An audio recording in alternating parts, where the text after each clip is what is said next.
ऊपर जैतून डालता हूँ, उसके अंदर डाल के बस पका लेता हूँ।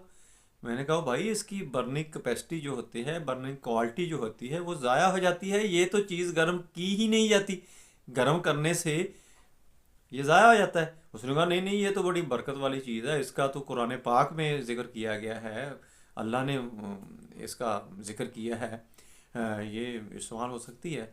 लेकिन मैंने उसके साथ ज़्यादा बहस नहीं की। मैंने उससे कहा कि इसके बारे में मुताला ज़रूर करें, आपको खुद ही समझ आ जाएगी।